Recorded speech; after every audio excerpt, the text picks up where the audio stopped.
सोचो, एक डिजिटल दुनिया है जो सर्च इंजन्स की नजरों से छुपी हुई है। ये है डार्क वेब, जहां एनोनिमिटी राज करता है। यहाँ क्रिमिनल्स बड़ी आसानी से इलीगल ड्रग्स से लेकर स्टोलन डेटा तक सब कुछ खरीदते बेचते हैं। लेकिन डार्क वेब की गलियों में इससे भी खतरनाक चीज छुपी है, स्पाईवेयर। ये मैलिशियस प्रोग्राम्स आपके डिवाइसेस को हाईजैक करके आपकी पर्सनल इंफॉर्मेशन चुरा सकते हैं और इस हिडन वर्ल्ड में सामान की तरह बेचे जाते हैं। डार्क वेब और स्पाईवेयर मिलकर डिजिटल एज में हमारी प्राइवेसी और सिक्योरिटी के लिए एक बड़ा खतरा बन गए हैं। कभी सोचा है कि स्पाईवेयर का शिकार बनना कितना आसान है?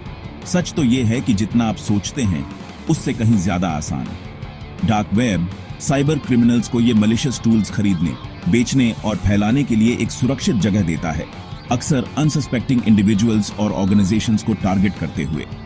इस ऐसे में हम डार्क वेब की गहराइयों में जाएंगे, स्पाईवेयर से इसके कनेक्शन और हमारी डिजिटल लाइफ पर इसके असर को एक्सप्लोर करेंगे। 2020 में लगभग 67% ऑर्गेनाइजेशंस ने स्पाईवेयर अटैक्स का सामना किया और इनमें से कई अटैक्स डार्क वेब से ओरिजिनेट हुए थे। डार्क वेब पर स्पाईवेयर के कई वेरिएंट्स उपलब्ध हैं, जिनमें से कुछ की कीमत $50 से भी कम होती है। ये low cost spyware tools cyber criminals को आसानी से उपलब्ध होते हैं, जिससे वे बड़े पैमाने पर अटैक्स को अंजाम दे सकते हैं। डार्क वेब और स्पाईवेयर का ये कनेक्शन हमारी डिजिटल सिक्योरिटी के लिए एक गंभीर खतरा है, जिसे नजरअंदाज नहीं किया जा सकता। डार्क वेब पर हिडन सर्विसेज और फोरम्स होते हैं, जहां साइबर क्रिमिनल्स एक दूसरे से जानकारी और टूल्स शेयर करते हैं।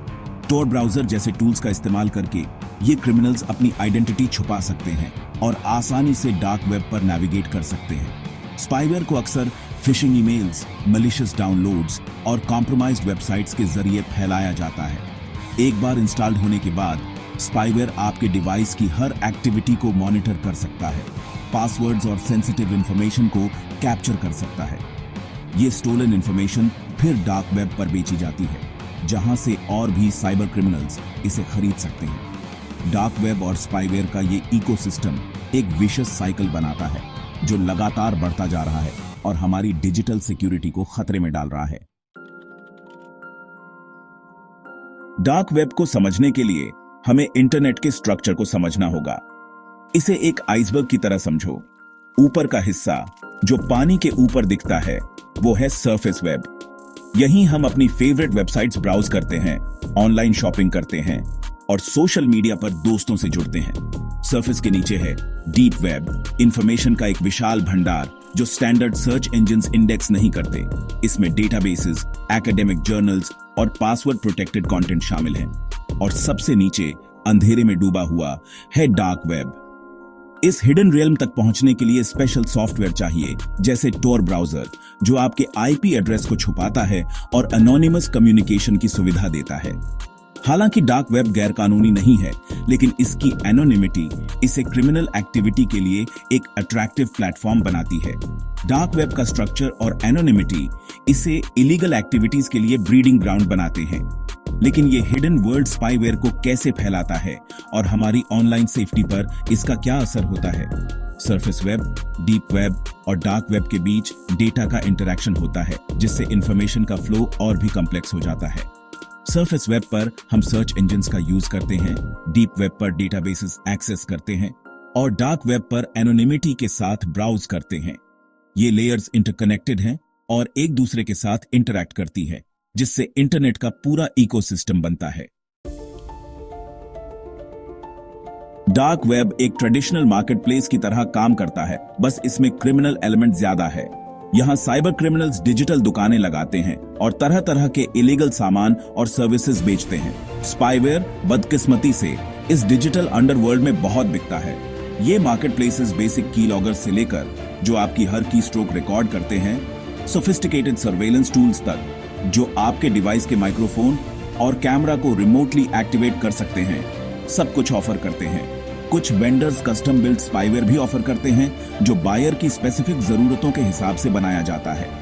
पेमेंट आमतौर पर बिटकॉइन जैसी क्रिप्टो करेंसी से की जाती है, जो बायर्स और सेलर्स दोनों के लिए एनोनिमिटी की एक एक्स्ट्रा लेयर प्रदान करती है।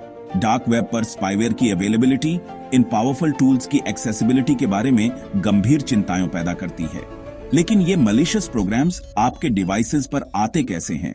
डार्क वेब पर कई फोरम्स और कम्युनिटीज भी हैं जहां यूजर्स स्पाईवेयर के बारे में टिप्स और टेक्निक्स एक्सचेंज करते हैं। इन मार्केट प्लेसेस पर वेंडर्स के प्रोफाइल्स होते हैं जिनमें रेटिंग्स और रिव्यूज शामिल होते हैं, जिससे बायर्स को भरोसेमंद सेलर्स चुनने में मदद मिलती है। एडवांस्ड सर्च फिल्टर्स भी होते हैं जिससे बायर्स स्पेसिफिक स्पाईवेयर आसानी से ढूंढ सकते हैं। Section 4, malware in the shadows, how spyware spreads on the dark web. Spyware आपके कंप्यूटर या स्मार्टफोन पर जादू से नहीं आ जाता, इसे अंदर आने का रास्ता चाहिए होता है और यही मैलवेयर काम आता है। डार्क वेब कई तरह के मैलवेयर से भरा है जो अक्सर मैलवेयर किट्स में पैकेज्ड होते हैं। ये किट्स साइबर क्रिमिनल्स को डिवाइसेस को इन्फेक्ट करने और स्पाईवेयर डिप्लॉय करने के लिए रेडीमेड टूल किट देते हैं। फिशिंग ईमेल्स इनके डिस्ट्रीब्यूशन का एक कॉमन मेथड है। ये ईमेल्स आपको मैलिशियस लिंक्स पर क्लिक करने या इन्फेक्टेड अटैचमेंट्स खोलने के लिए ट्रिक करने के लिए डिजाइन किए जाते हैं। एक बार जब आप ट्रिक हो जाते हैं तो मैलवेयर किट अपना काम कर देता है और आपकी जानकारी के बिना आपके डिवाइस पर स्पाईवेयर इंस्टॉल कर देता है। मैलवेयर और स्पाईवेयर फैलाने में डार्क वेब का रोल अनडिनायबल है, लेकिन high and government grade spyware का क्या ये सोफिस्टिकेटेड टूल्स भी इस डिजिटल अंडरवर्ल्ड में ट्रेड होते हैं? सोशल इंजीनियरिंग अटैक्स भी एक कॉमन तरीका है जहां हैकर्स विक्टिम्स को मैनिपुलेट करके स्पाईवेयर इंस्टॉल करवा देते हैं। फेक सॉफ्टवेयर अपडेट्स के जरिए भी स्पाईवेयर फैलाया जाता है जहां यूजर्स को लगता है कि वे लेजिटिमेट अपडेट इंस्टॉल कर रहे हैं। इन्फेक्टेड यूएसबी ड्राइव्स भी एक और तरीका है जहां फिजिकल एक्सेस के जरिए डिवाइसेस को कॉम्प्रोमाइज किया जाता है। Section 5, high-stakes espionage are tools like Pegasus traded on the dark web. Pegasus जैसे high-end spyware की बात करें तो स्थिति थोड़ी अनक्लियर हो जाती है। Israeli cyber intelligence firm NSO group द्वारा डेवलप्ड पेगासस आईफोन्स और एंड्रॉयड डिवाइसेस में रिमोटली इन्फिल्ट्रेट करने और ढेर सारा डेटा एक्सट्रैक्ट करने की अपनी क्षमता के लिए बदनाम हुआ। इस सोफिस्टिकेशन लेवल के कारण पेगासस डार्क वेब मार्केटप्लेसेस पर मिलने वाले आम स्पाईवेयर से अलग लीग में आता है। हालांकि पेगासस के डार्क वेब पर डायरेक्टली बिकने का कोई पक्का सबूत नहीं है, लेकिन इस पॉसिबिलिटी को पूरी तरह से रूल आउट नहीं किया जा सकता। डार्क वेब सीक्रेसी में ऑपरेट करता है और ऐसे हाई प्रोफाइल टूल्स के ट्रांजैक्शंस प्राइवेट चैनल्स के थ्रू होंगे, लॉ एनफोर्समेंट की नजरों से दूर। डार्क वेब पर पेगासस जैसे टूल्स की पॉसिबल प्रेजेंस साइबर थ्रेट्स के इवॉल्विंग नेचर और गवर्नमेंट्स के सामने आने वाले चैलेंजेस को हाईलाइट करती है।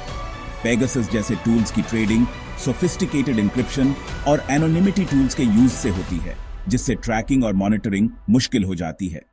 क्रिप्टोकरेंसी जैसे एनोनिमस पेमेंट मेथड्स का यूज इन ट्रांजैक्शंस को और भी ज्यादा अनट्रेसेबल बना देता है।